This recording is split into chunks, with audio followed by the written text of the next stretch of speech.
I started work having been indoctrinated into it by my father and other friends who came with us, and the only topic in the valleys in those days was work. We'd accepted that mining was to be a way of life. That was the only thing that was open to us. I frankly, on reflection, was scared stiff by the atmosphere in the pit, the conditions we were expected to work under, the stench, the darkness, and I cried my eyes out to my father, and I said, I don't want to go back there, Dad. Where's the case you've got to, he said. Having said that, I had to go to work like other boys in order to live, because without work you never lived. Pit boys like Dick Brown joined the coal industry at 14. Coal mining was the only way of life they knew. On January the 1st, 1947, the dream of many miners was realized after years of struggle. The coal industry was nationalized by the Labour government. It was an industrial and political landmark. Capitalism was being rolled back. Miners hoped for better conditions and a new deal. Nationalisation of the mining industry, which had been advocated for years and years, at last it had arrived.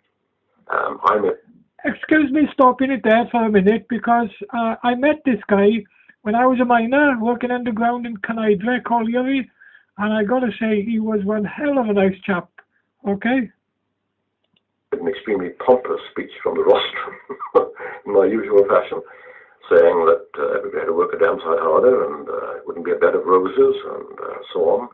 But if we all pulled together, full of good cliches, you know, which were politely clapped. And the mines agent got up and said, comrades, this is the day we have waited for, have fought for 50 years, and was cheered to the echo.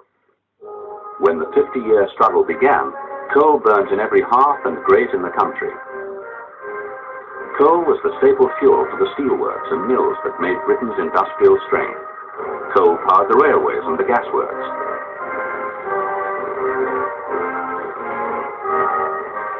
And coal was one of the greatest exports. Of the record 287 million tons produced in 1913, over a third was shipped abroad. It fueled British steamships and was exported to countries without mines of their own.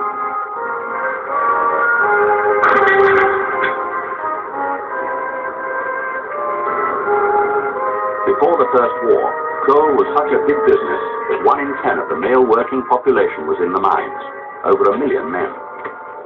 But the industry that underpinned the whole economy held another record. It lost more days in strikes and disputes than any other. Local trade unions were strongly organized on the different coal fields. Confrontation between men and managers had become the norm. There'd been some improvements. At least women now worked on the surface, not underground. Through industrial action, miners had already won an 8-hour day and minimum wage before other major industries. Because of the special dangers of the job and the high toll from accidents, they had wide public sympathy.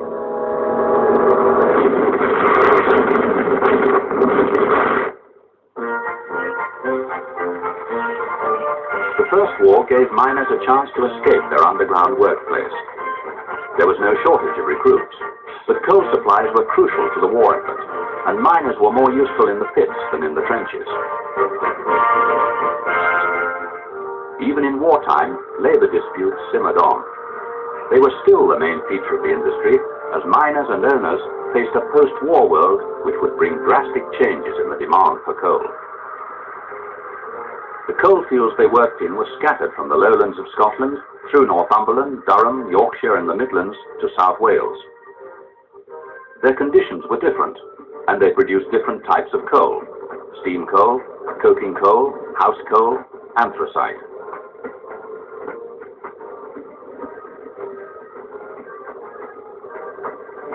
Over 1,000 separate coal companies ran 3,000 separate pits.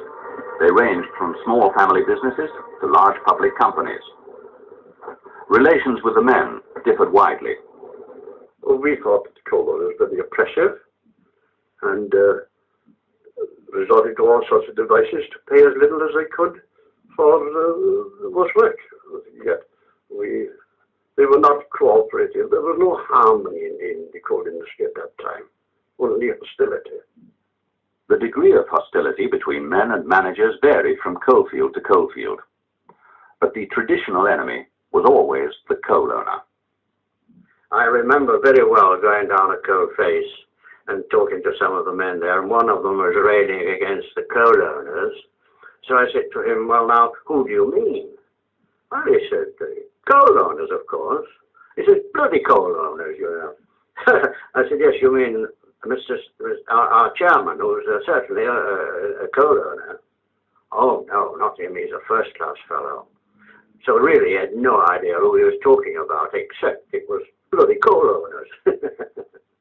In fact, it was the old land-owning families, the Newcastles, the Savills, the Lambtons, who literally owned the coal. They took a royalty of several pence from every ton of coal brought to the surface.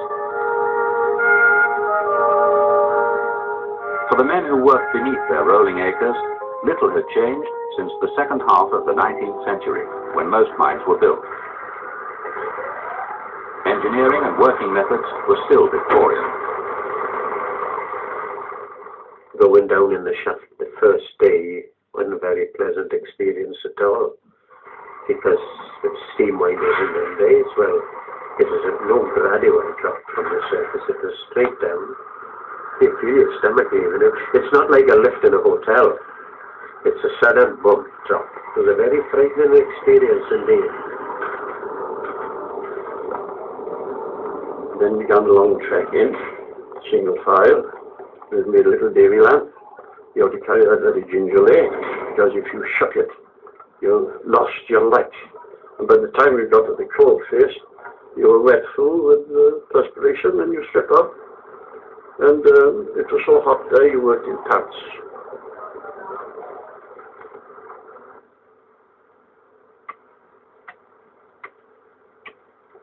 It was red hot. Your knickers were chafing you. You couldn't. The heat was so fantastic. You wouldn't realise, like going in a baker's oven. Each man had a particular stint of coal to clear, which is roughly about 8 to 9 yards by 2 yards. You had 2 days to clear it. On that depended your wages, of course. The quicker you could clear it, the better money you have.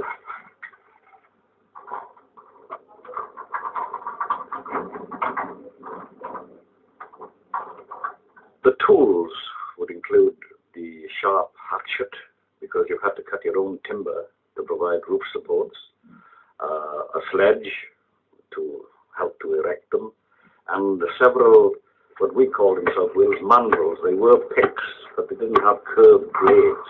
They had straight blades and very sharp. And then there were shovels. You always had 2 shovels, and you had a box for carrying the coal in. So that is about 8 or 9 different kinds of, and a saw, and a sledge. So there was quite a number of tools you had to buy, which you had to pay for yourself. The ease with which coal could be got varied widely and could affect earnings. In some mines in the Midlands, seams were thick and men could work upright. In others, men worked on their knees. And in the thin 12 or 18-inch seams common in South Wales, they had to lie on their sides. You were all kind of stuck when you're working in that long seam. You're on your belly, and you were listening for every little creak and groan, every little dribble of small coal that might possibly fall. And then snap time, we call it. Right over the time for snap. 20 minutes. Well, back then, open your tin, your Tommy box of sandwiches, and your tin of water. And you had 20 minutes to eat that. Sometimes you didn't have 20 minutes. Within a pit, there are no toilets. If you want to go to the toilet, you go to the side of the road. A lot of people are amazed at that. However pretty they make the top of the pit, they can't do nothing much on the ground. Ponies still provided the only motive power in the pits, apart from the muscles of men. They hauled coal from the face back to the shaft. Ponies cost money. Men were cheap. If you'd done anything wrong to Okay, I got to stop it there now because I'm only allowed about 11 minutes to put it on YouTube because I used to be a miner, okay? And I'm trying to do this documentary in parts and put it on in bits. And this is me, by the way. Here's my name there, Clive Worth, okay? If you Google me or look at the rest of my documentaries, rest of my videos on here, you'll see all about me, okay? Ponies still provided the only motive power in the pits, apart from the muscles of men. They hauled coal from the face back to the shaft. Ponies cost money. Men were cheating. If you'd done anything wrong to a pony, then you not only had the manager to contend with, you had the hostler as well. And it'd give you some stick if you went back to the stables with your pony sweating and lathered up. You'd know you'd been abusing the pony. Ponies shared the hazards too. Mining was the most dangerous industry of all. 1,100 men were killed each year, and every day 500 were injured. I don't know how it happened, but all of a sudden I felt something heavy coming down on my back and forcing me to the floor. Luckily, I landed on my knees. I can remember that now. I landed on my knees because my knees ached a bit afterwards, you know. But I was flat out and completely covered in blackness. Well, I said, oh God, no. I thought I'd been completely buried. Injuries from roof falls were part of the normal routine. Coal dust filled wounds to leave blue scars for life and clogged the miners' lungs. Few underground workers ended their working lives in full health. Above ground, trolleys were backed up by the surface workers whose jobs were safer but lower paid. In Lancashire, women sorted coal on the screens. It was hard work, and these belts was rolled all the time. There was about 24 of us with 2 belts. There were 12 to each belt. 6 at one side and 6 at the other, about a yard apart. And in the winter time, when it was very cold, the wind used to come bustling through fingertips would be raw. You know, because cold is hard. Surface workers and labourers were paid by the hour, but the face workers were paid on results, on piecework, measured by the weight they sent up or by the yard of coal face they cut away. The original payment system was extremely complicated, varied from one coal field to another, from one pit to another. It was a source of tremendous industrial relationships, fighting to get a price right. Pit colliery A had so many pence per ton. Colliery B, working the same seam, should have the same. Cutting coal per ton, 1 and 8 pence. Jobbing holding, extra per ton, 2 pence. Headings, narrow per yard, 7 shillings. That system was complex and produced a great deal of local disputes, continual disputes. The greatest battle at pit level was the battle to get somewhere regarding places a decent or a bare living wage. And that was the fundamental aim, I think, of the men was to have something to look forward after these wages that they became manual to feed the family. The battles over pay and conditions, the dangers, the provocations of the royalty system were behind the campaign miners had waged since the 1890s for the nationalization of the industry. Immediately after the First War, a strike loomed once again in 1919. A royal commission under Lord Justice Sankey looked into the strife-torn industry. Though the inquiry split, a majority came out for nationalization. Sankey himself concluded the relationship between the masters and workers of the coalfields in the United Kingdom is, unfortunately, of such a character that it seems impossible to better it under the present system of ownership. The call for nationalization was rejected by the government, but the pressure on the embittered industry now increased. On the coal exchanges where coal was traded, prices fell as demand slackened in the post-war depression. The owners' response was to cut their men's wages, 70% of their costs. A long strike followed in 1921, but the miners were defeated and the wage cuts went through. In 1926, coal prices fell again. The government first gave, then withdrew a subsidy, and wages were cut once more. The miners' response led to the general strike. the situation had worsened, and the miners went on strike. They approached the Trade Union Congress General Council, who agreed that they would bring in some of the other unions to help. They formed an alliance. It was called the Triple Alliance, but it didn't work out at all. Because in fact the transport workers, although they were sympathetic to the miners' claims, weren't prepared to come out and strike on their behalf. But eventually the TUC, Trade Union Congress, decided to take action. And they simply drifted into it without any preparation. The general strike collapsed after 9 days, but the coal fields were idle as the miners carried on alone. We were destitute. Try to palm us off into the workhouses. And they won't have us in there because I can always remember them marching us to Baseford workhouse and giving us black pudding and half a loaf of bread and cleared us out.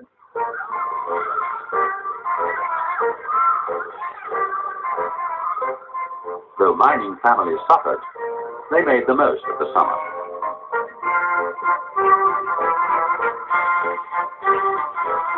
We enjoyed the strike as well, like, you know, it was, everybody was happy.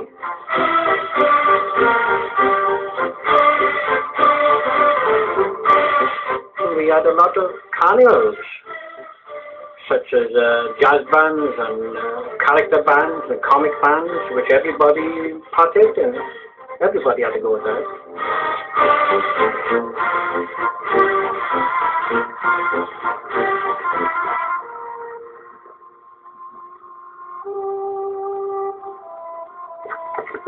Very often in the morning we get up about 6 or 7 o'clock and we go up the tip and dig a few holes and get much little ribblings and one thing and another and fill a sack of cola and sell it to our friends who were working and had good jobs. So we sell it to them for about 9 pence or a shilling a bag. After 7 months, the miners were defeated. The whole industry had been further damaged. The coal owners went through an equally difficult time because the finances of the industry deteriorated to a large degree. In fact, some companies never survived the long period they were closed down, and the cost of reopening too. So that they had probably the worst period that has ever been experienced. When we went back to the pit, there was the manager stood there, come on you, and gang of lads that take them, they knew. And these that had been militant, they knew everything. You don't have to come, get off, nothing for you. Send for you when we want you. And this how it happened. And I know families that never did get back in the pit after 26 strike. It's traditional in the mining industry and the private ownership that a bitter relationship existed between men and management, especially between the union and management. It was, of course, intensified as a result of the experiences of 1921 and 1926, because lower standards of living were having to be accepted by miners. The miners had returned to work longer hours for a lower wage. Their sacrifice meant labor costs had halved in 5 years. Despite this, the major export fields, Durham and South Wales, were no longer competitive abroad. Other countries had taken British markets during the strike with cheaper coal. At home, the idle industries of the Depression needed less coal, and mining saw the highest unemployment of all. There was thousands of work. There's demonstrations in the valley. There's one demonstration, there was 60,000 in a meeting. The first under march from the valleys was organized in 1927, and in that march, I had an uncle living next door to Honduras, and he took part in the march. He had a wife and 7 children, and he died on the march. He died of pneumonia.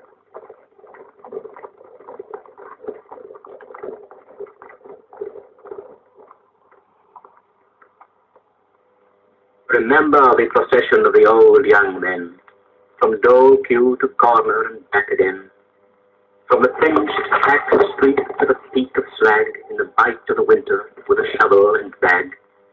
with a drooping fag and turned up collar, stamping for the cold at the ill-lit corner, dragging through the squalor with their hearts like lead, staring at the hunger and the shut pit head, nothing in their pockets, nothing home to eat, lagging from the slag heap to the pinched, packed street. Remember the procession of the old young men. It shall never happen again. Lower wages had failed to pull the industry out of its decline. So the Okay, I'm only allowed about 10 minutes to put this on YouTube, okay? So I'm going to load this up now. And this is part 2, by the way. I've already done part 1. And this is me. I was a miner, and now I've got a book out, Internet Taking Kings Diaries. This is me on the cover of my book. And there's my name there, Clive Worth, okay? Google search me, and you'll see more about me. So the miners were repeatedly urged to change their methods and machinery. As with the other old industries, the way was thought to lie with rationalization into fewer and larger companies with money to spend on modernization. The Coal Mines Act of 1930 included a scheme to enforce amalgamation, but owners, stubbornly independent, resisted. Mergers were clearly the thing to do, but the 5 coal owners wouldn't agree together to accept the position, and it was dropped, which was a great pity because that was a chance of doing something way ahead of nationalization, to put in better techniques, better management, better marketing, and altogether it would be to the benefit of the industry and the men working in it.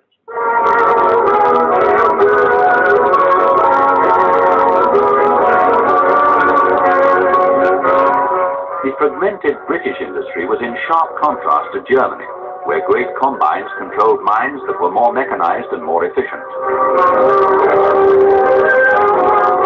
Germany's productivity, the output of coal for each man per shift, had risen over 80%, while Britain's had gone up only 10% since 1913. 104,7 Millionen Tonnen.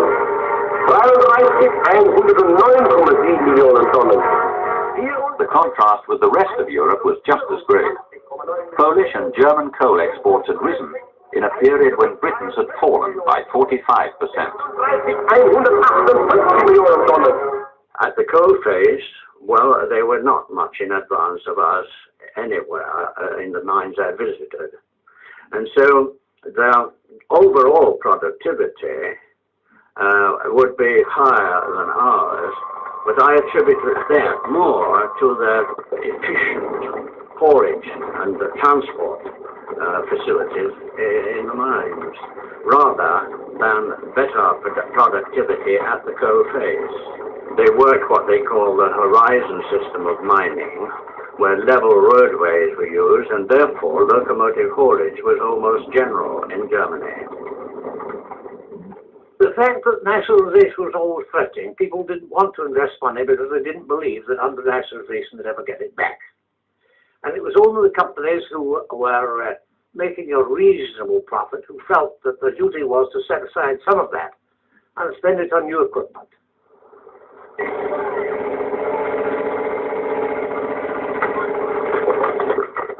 Mechanization, automatic picks and coal cutters allowed coal to be got much faster, but British mines were way behind with it. In 1930, only a quarter of the coal was cut by machines at the face. In Germany, almost all. Some managers argued their conditions were unsuitable, and machinery was introduced patchily. Then came the time that we put conveyors on things. Now these conveyors, in the first instance, were shaker conveyors, conveyors that took coal on a sort of chute, which moved back and forward, filling it from the end of the chute into hutches. And then we've got belt conveyors. These were the first major innovation.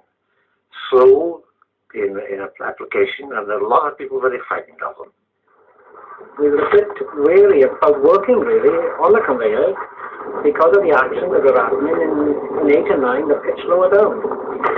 And it is getting more dangerous for us all the time because people are getting killed then more or less every day or every week at least. Every day you see somebody come out on a stretcher with 2 or 3 men shoving them on. By By the end of the 1930s, mechanization was more widespread, but there was a limit to what could be done. Even if they had the money to spend, the majority of mines were old, with twisting roadways unsuited to long-distance conveyors. Government schemes to keep up prices by sharing out orders had helped many of the least efficient mines to hang on. This had been better for miners' jobs, but not for long-term modernization. Coal is one of the most vital raw materials required for war production. It's the chief source of power for the factories now forging the weapons with which we shall deal Hitler the knockout blow. Then the pressures were increased because we were asked to work Sundays as well. And I'm not sure whether we were offered double time, but we were offered an extra bonus for working a Sunday. And they wanted you to work as many shifts as you possibly could then, for quite a while. The call for output brought a crisis. When targets weren't reached, the high rate of absenteeism was blamed. Strikes, though illegal, still continued. Most were over piece rates. For a special drive in Old Durham Pit for 1 week. To try and smooth these problems, pit committees were set up at each mine. Well, what about it? Well, Mr. Chairman, what I want to say is this. All of us here in this pit, and all over Durham too, and in every pit all over the country, we're going to do our best. We're going to see we get that target. Aye, Tom, that's right. But I will try to get the target, but I think... No good at all just asking the chaps to slug harder. They'll do it all right, we all know that. They'll work like hell for the target. The Pit Production Committee in Montreal was formed, and pledged ourselves to it everything in our power to produce all the coal we could, to eliminate as many strikes as we could, because as miners we felt that the biggest enemy was fascism.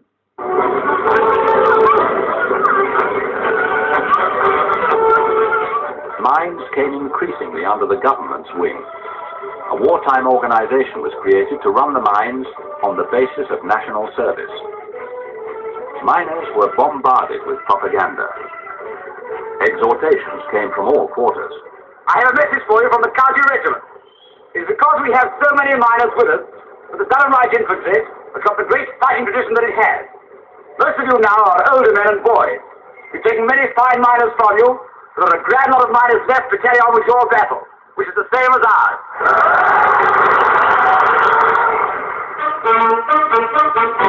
Help for the coal mines is now coming forward in the shape of Mr. Bevin's Banner Tea. Many would naturally have preferred one of the fighting services, but the majority have taken it well, and they find conditions better than they expected. Good Joe, steel toe. Don't be frightened of any looking in then. What size your hat? 7 1/4, sir. 7 1/4. Preliminaries are much the same as if they were joining the army. A miner's helmet is quite as honorable and necessary as a soldier's tin hat. As they come up from the mine after their first spell down below, they've already assumed the appearance of old hats. These boys, drawn from all classes of the community, present a wide variety of types. They tell me you're a public school boy. It'll be a bit of a change for you going in the mine, won't it? Yes, it will, but I feel as though it's a necessity that someone's got to do the job, and sir, I think I'm doing my part in helping. The old-fashioned layout and equipment had held back production most of all. And in 1944, a full inquiry into the state of the mines was chaired by Sir Charles Reed. The Reed report was a damning indictment of the pre-war industry and its failure to invest. In Britain, there's been a lack of cooperation between the mine workers and employers. The employers have been prepared neither to accept the principle of the survival of the fittest, nor fully to abandon their traditional individualism. The short view has too often prevailed. It may have given some ammunition to the Labour Party to nationalise the mining industry, but that was a very hot potato before my father's report was even published. On the other hand, the fact is that if someone hasn't courage to try and get the advancement this country needed in techniques of coal mining, we were going to lose the place because other countries were doing a good deal more in some cases than we were. With the Labour victory, nationalisation of the mines was bound to happen. It seemed the only way of ending the industrial relations troubles and had been party policy for years. The Labour Party's great victory shows that the country is ready for a new policy. Well, we met informed the government, the Friday government, sent for me, and he said, I want you to nationalise the mines, and you seat in the cabinet. If there'd been no seat in the cabinet, I would have refused it once. But anyway, there's a seat in the cabinet. So I said, all right. He gave me no instructions about it. Many Sinwell before nationalisation came round and saw the coal mines, and I was, when I came to see the Scottish coal miner, I was there.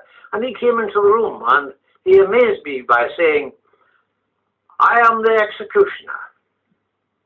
I was rather surprised at that, because it wasn't a means of getting assistance.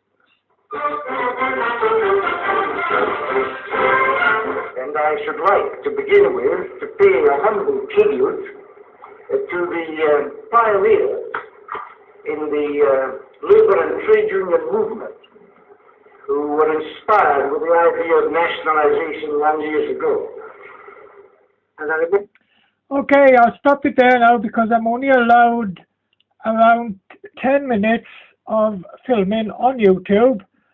I'll just show you who I am. I used to be a miner working underground, and this is my book now, Internet Dating King's Diary. There's me on the cover with my tiger bed that's been in most of my documentaries, and there's my name, Clive Worth. Google search it and you'll see all about me. Okay? And I remember of the cabinet there, Annie Bevan, Cripps, Dalton, Nye Bevan, and a number of others, looking as doleful as could be, as if we had committed some crime. Instead of nationalise the mines. In fact, they weren't particularly interested. They probably thought they never was going to work. Though nationalisation is, of course, a long-term policy, January the 1st, 1947 was undoubtedly the day the miners had been waiting for. Along came the great day. They brought us the flag and we had this little bit of ceremony. And I said, righto, this was yours. But next day, we'd still got the same boss, the still conditions. I think some of us expected, a lot to happen in a short period, but it didn't. It was a good contract. The flag was hauled up, the NCP flag, and he said, this is your colliery. Now then, that was the end of it all, because nothing was further from the truth, nothing changed. They really expected that the pits were theirs. Indeed, one friend of mine in the union said to me, well, we'd like you to work for us. There may be some difficulties, but you can be sure we'll want you to work for us. For us, the union. The old protagonists sat side by side on the new board. Cooperation seemed possible at last. Under the chairmanship of Lord Hindley, the board includes men of many professions and backgrounds, scientists, mine managers, and ex-owners. Their job is to reorganize the industry for its new owners, the British people. The National Coal Board was a giant enterprise. It took in over 800 companies, 1,500 pits, 750,000 men. But reorganization wasn't the immediate task. First, they had to provide more coal in the severe post-war shortage. The freeze-up, which stopped the country in the winter of 1947, made things more desperate still. Demand far exceeded the supply in those early days. We were exhorted to expand, invest more, produce more coal. So that was the remit I had as a colliery manager. I must admit I didn't care very much what quality the coal was, as long as it was black and there was enough of it. We got it into the wagons and got away with it. The appeal went out for us to get that coal, to get the nation going, to try and produce the electricity. But we did it. We listened to Manny Sinwell's cry, and we backed Manny. He was a Labour man. We backed our leaders. You need at least 700,000 men in the industry. And not merely 700,000 men on the colliery books. We want to be effectively employed. Today, the number of men in mining is less than two-thirds the industry's manpower in 1924. Coal mining will attract more men, only if they can hope for future working conditions comparable with other industries.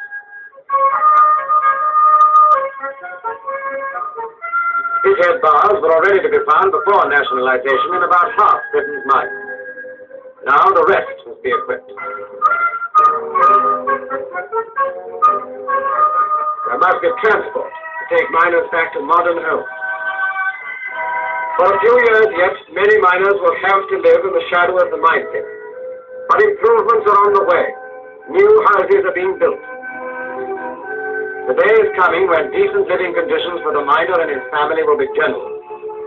It will cease to be incredible that this could be a miner's home.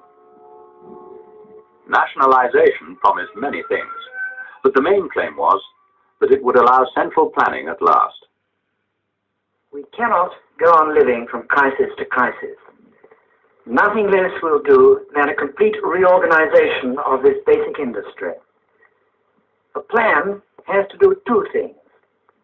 It must lay down broad proposals for the output of each coal field and for the reconstruction necessary to achieve that output. And it must be a framework within which the individual jobs, the new pits and reconstructions are to be fitted. I was charged with producing a plan for the coal industry at great speed, because the chairman, Lord Hindley, and the deputy chairman, Sir Arthur Street, they said we wanted immediately. Well, it took 18 months to do. And really, it was a survey. We didn't know what we'd got. Estimated demand for coal in 1965, about 250 million tons per year. Estimated cost of modernizing and developing the mines, 635 million pounds at 1949 prices, to be spent over 15 years. All across the country, the transformation of the mines is going on.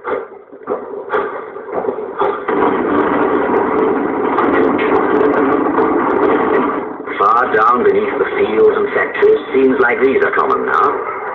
New tunnels being driven, new tracks and sidings laid, new seams prepared for working. Side by side with the program of reconstruction goes the improvement of means for getting coal at the face. Here, for instance, is a coal-getting machine that works like a plough, shearing the coal away from the face tons at a time. We suddenly had enough capital to do the thing which we needed to do, which should have been done many years before.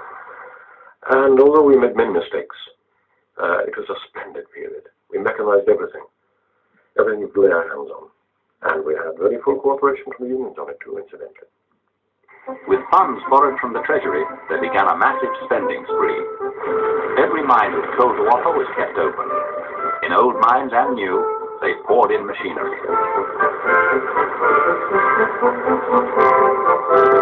The new machines both cut the coal and loaded it onto conveyors, power loaders.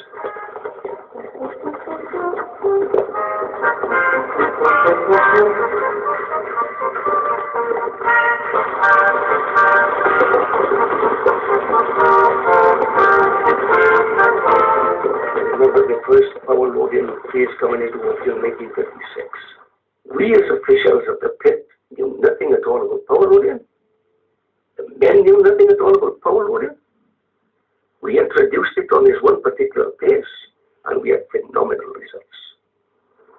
Probably the biggest innovation of all was the removal of timber from coal face for support or rigid steel props and the introduction of hydraulics. And then as the years went on, more complex pieces of equipment, a bank of 4 or 6 props in one bag. Tremendous strides were made in roof supports.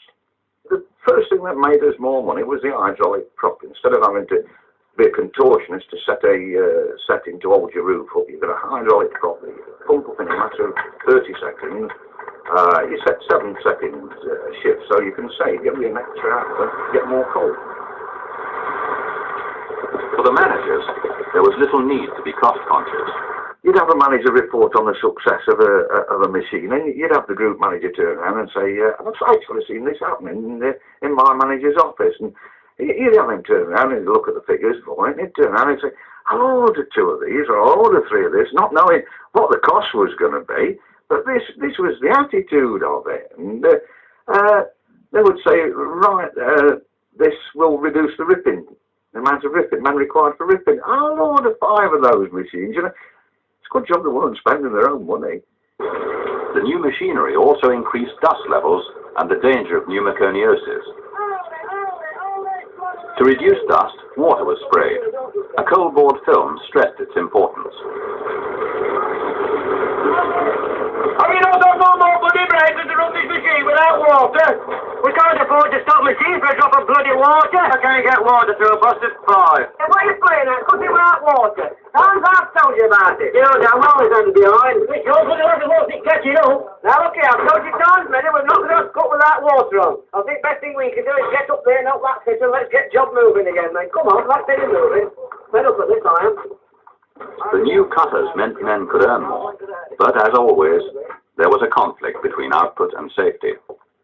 They got me to make a tape on dust, and it went, oh no, dust, I couldn't breathe.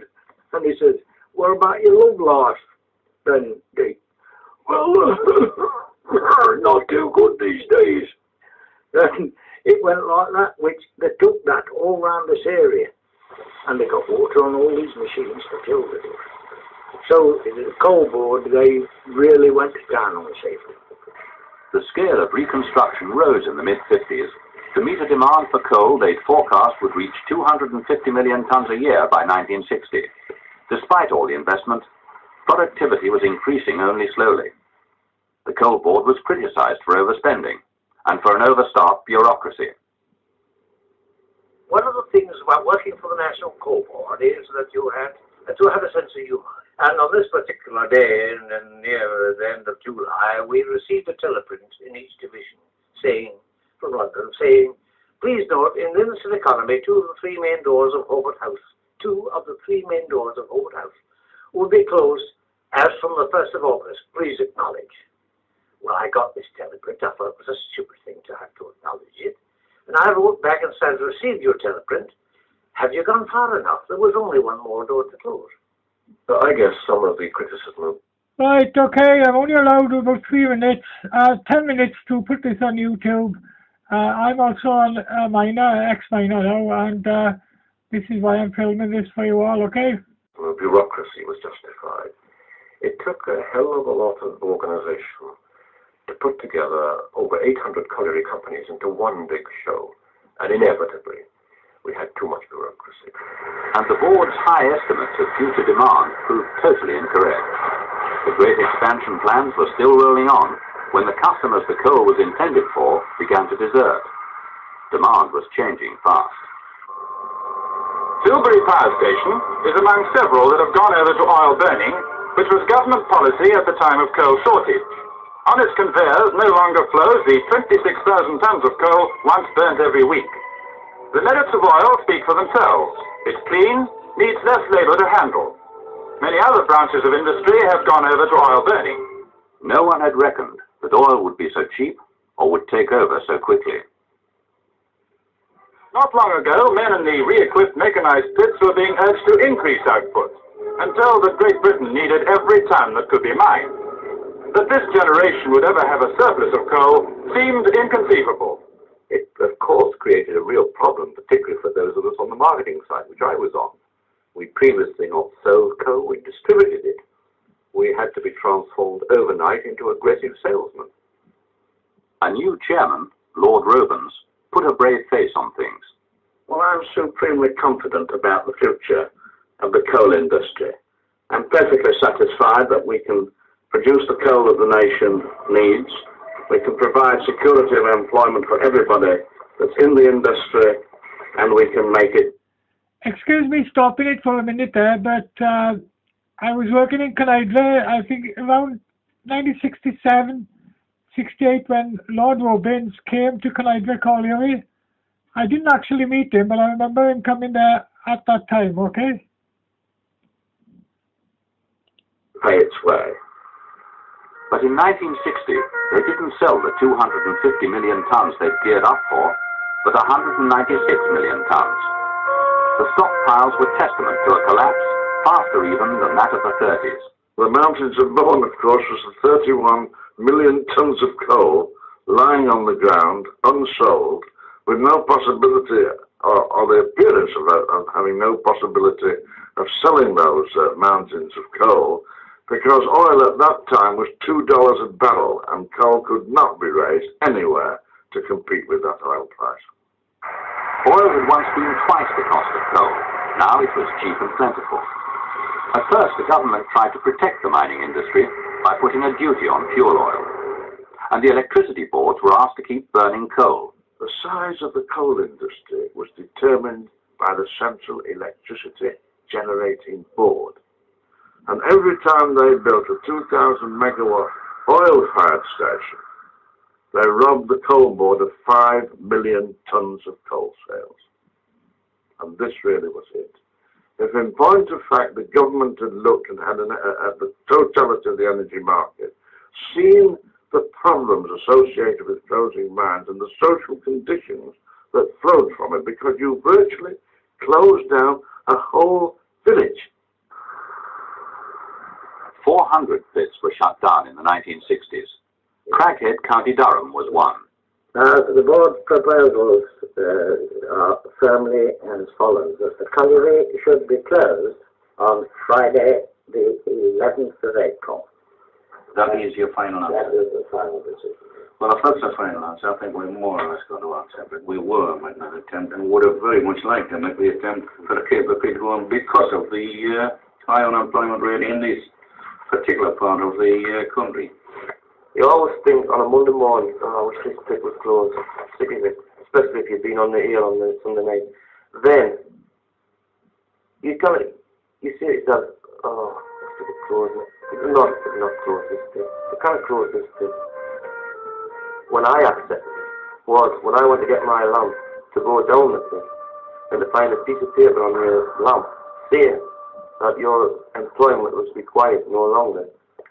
And you turn around and you look at this pit and say, well, it's it. It's finished. I'll not be able to come back here. It leaves you cold. There wouldn't be 100 people in that village that didn't work the pit. It's Craghead. It was just a proper mining village. It's gone. The whole community, just gone. I felt that the push for closure of pits died too quickly. That we should have carried on closing pits while we had the goodwill and while the need was there. Because we had alternative employment and new work was coming into Durham at the same time, and that was a godsend. In 10 years, over 75 pits closed in Durham alone.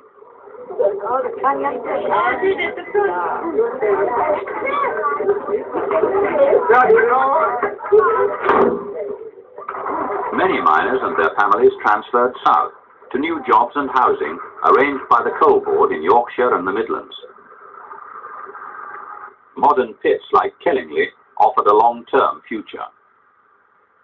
But over 300,000 left the industry altogether. The Coal Board worked closely with the NUM, and the redundancy scheme was the first of its kind. I remember one pit we went to in Asia. I got an exam in this pit, and I didn't think it was a case for closure. I thought it was a good case to keep it open. Went to pay some meeting of the lads. Homecourt College, I think it was.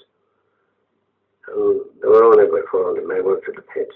And this Sunday morning we got there, and had a court with officials as well. Put in this case to them. To keep it open, and try to keep it open. And this fella stood up on the front door, he says, Mr. Gormley, I think we should loan close this pit and let's get our redundancy pay.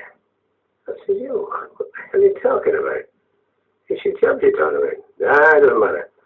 And everybody shouted the same, so I said, wait a minute, let's have it out. I said, you're saying to me that we should stop any argument, that we should let the Coal Board close this pit? And to a man, there must have been every man of the pit at that meeting. They had to man, they stood up and said, don't close it. So what could you do? Miners began to protest more strongly as closure followed closure at the rate of one a week. Most of them were in the old coal fields of South Wales and Durham. You referred a year ago to Deacon Guru. I don't want to raise any hopes about it, but it is not yet possible to take a decision. After 1964, the new Labour government continued the rundown. Closure of the 60s hit us very hard indeed in the South Wales coal field. And we couldn't reconcile ourselves to it, why it was being done. The Labour government under Harold Wilson was responsible for this, in my opinion. naturally you're going to get pits closing that are running out of reserves, but that certainly could not be the case as far as the Rhondda was concerned.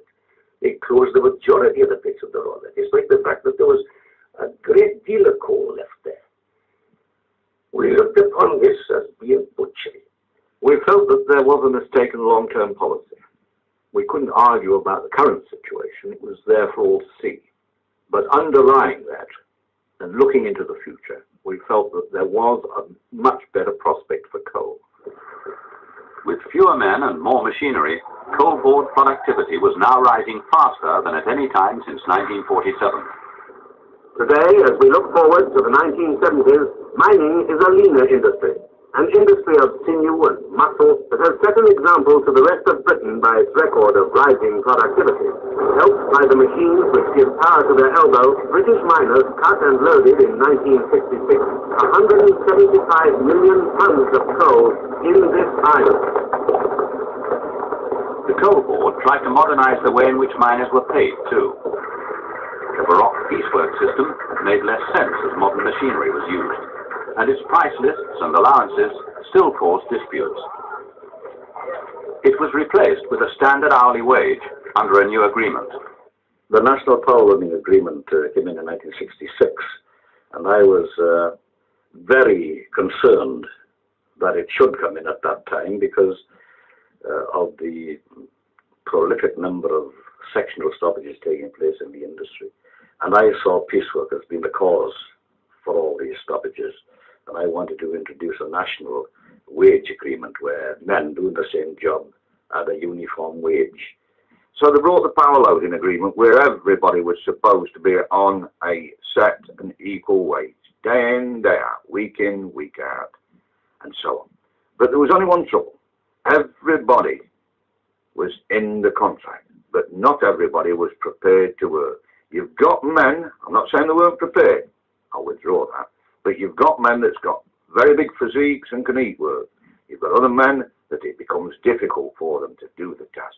And so what happened, instead of the big men carrying the little men, as Mr. Painter wanted them to do, the big men then slowed their pace of production down to the little men. I was sent on another phase. Okay, I'll stop it there because I'm only allowed about 10 minutes to put a video clip on YouTube, and this is an hour and a half long, and I'm doing this in parts. Okay, this is part 5, and I'm loading it up now, so have a look at the other parts as well, because I used to work in the mines as well. I'm an ex-miner now, okay? And if we done a foot ripping a man, that was it. So there again, money were in the tin, so what have you got to do? You won't go and do 6 foot if you got as much for doing 4 foot. And that was stupid to me. A lot of the old colliers said they've not been incentivized their work. The end of piecework divided the men. Later, a bonus linked to productivity restored some incentive again. But as coal board losses increased, wages were held down. The miners fell behind other groups doing lighter work. Their anger over the closures and their pay led to the first national coal strike since 1926. Your union at national headquarters has asked you not to break miners' civic strike. Yeah? So therefore we want you to turn this money back and take it back to where it comes. Well, I'll explain this to you. Go on then. If I don't unload this today, they go solid. The picket's success in 1972, after years when Whitehall had been writing the industry off, showed the grip coal still held. By cutting supplies to the power stations, the miners' claim brought blackouts and won a pay award which conceded that their underground conditions still made them a special case. 2 years later, they showed their strength again, toppling Edward Heath's government with a second strike. It was the Arab oil cuts of 1973 and 4 and the quadrupling of oil prices that proved coal had been written off too soon. Suddenly, coal was a cheap fuel again. The rundown was halted. On new sites in Yorkshire and Leicestershire, brand new supermines were planned to yield the extra coal that was going to be needed in the 1980s. Yet just as development of these rich seams began, demand went down again with the recession. Coal bosses and miners were still riding the historic switchbacks.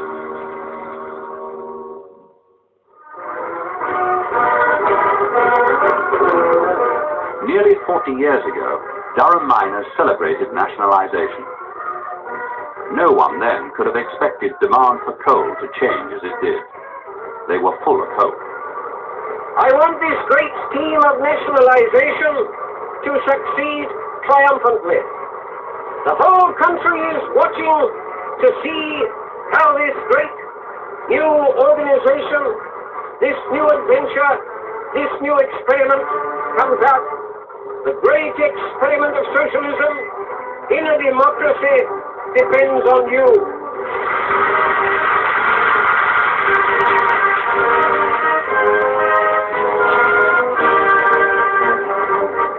Because coal was the first big industry to be nationalized, it's been measured against the dream of 1947 ever since. Most of the social and technical goals were achieved. The accident rate fell by 2/3. Working lives were transformed. Coal mining today is vastly different to what it was when I started in the pits back in 1917. Today, men are working under a steel canopy with the kind of roof supports that are now in existence. The picks and the hatchets are gone.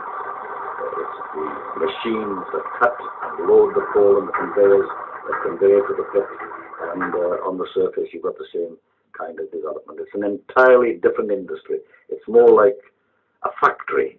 But the transformation into a modern industry involved enormous sums.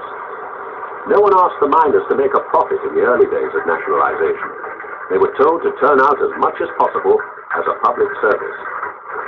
But when they supplied too much and coal piled up at the pit heads in the 1960s, the costs grew controversial and governments were tougher.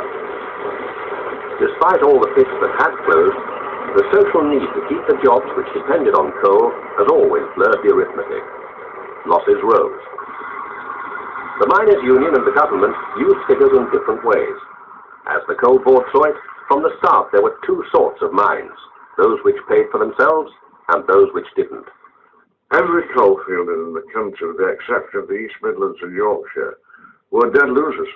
And in fact, I don't believe, even following it through to this moment, that South Wales or Scotland have ever made a penny profit for the National Coal Board. In 1983, the Coal Board lost a record £485 million. Each tonne mined in South Wales was at a loss of £16. In Scotland, £10. Government's now telling the board to operate commercially. The pressure has brought conflict, and the argument that coal is different. Once you close down a pit, you can't really open it again. Those reserves have been sterilised. The miners whose skills were used to get that coal disappear. They are lost forever. The future for South Wales is very bleak. There's no recruitment. There's no investment. And without investment and people replace the ones that are finishing, the industry is doomed to die. It's very obvious. What are we aiming to do? Are we just aiming to go and getting coal out in the same old way? Or are we going to bring costs down by using better technology in machines and so on? And we chose the latter. The future lies at Selby in Yorkshire, where £1 billion is being spent to develop the largest field in Europe, able to produce coal 4 or 5 times more cheaply. But fewer men will be needed. Some miners in good areas accept the accountant's arguments. Others challenge the economics and believe the switchback may turn up again. As 1984 shows, the transition to the future is proving divisive. We believe that we should be mining the coal that's here, and not just because of some economic whiz kids coming along saying, well, we don't need coal now, because we know that by the 1990s, North Sea oil is going to be running out and we'll be dependent on other countries then for our energy needs instead of using the vast, rich resources we've got beneath us feet. We've got the best seams of coal in this country. Why not get into them and use them? Instead of spending money in old clapped out bits and bits of holes in the ground, get shut of them, close them up, and get into the new bits.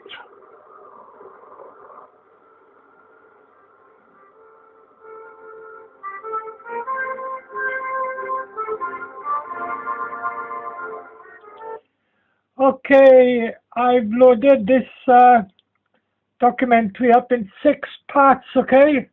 This is now part 6.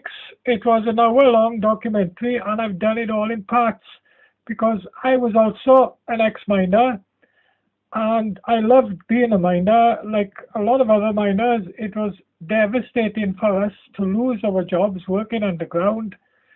And for me in particular, I split up with my first wife during the miners' strike, and then the second wife after the pit closed. Both women made me homeless. I landed up in the end living on the streets, being an alcoholic, and I was an alcoholic for 10 years. But now look at me, you know, I'm filming here, showing you clips of a documentary that's been on TV and putting it on YouTube for you. You can have a look at my other videos on YouTube. You can see that for me now, my life has changed for the better. And I always tell my kids this, that what seems a bad thing at the time can turn out to be a good thing for you later on. Because even though for me it was a disaster, both my ex-wives left me because as the miners used to say then to me, I remember going back to work after the miners' strike. I was working underground at the time, and the miners used to say, if there's no money coming in through the door, the love will go to the window. And I found that out twice.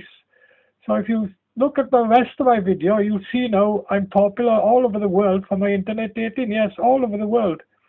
And if you Google me, I'll show you this now quick before I run out of filming. These are my world fames. This is my second book, Internet Dating King's Diaries. And there's my tiger bed that's been in all my documentaries, and I'm on the TV again Saturday coming, okay? And this is my name, Clive Worth. If you Google me, Clive Worth, you'll see all my stories. Yeah, you can see the big change in my life now, and these are my media stories. Oh, there's so many here. I've been in most papers and magazines all over the world, okay? And there's so many here. But like I say, you can see my videos on YouTube, and you can see my photos on Flickr, Yahoo, okay? Go on to Flickr, Yahoo, put Clive Worth in, you'll see my photos there. Yeah, anyway, I finished filming all the clips now for this documentary, and I hope you'll watch them all, because to me, it was something I'll never forget anyway, and it was the best experience in my life working underground with the miners. And now, of course, I dream about those days. And let's hope that they do open the pits up again for the young people today to have the experiences I had and a lot of other miners. You know, it's what they need, really. It'll give them more jobs. And to me, the sooner they bring back coal, the better. Okay?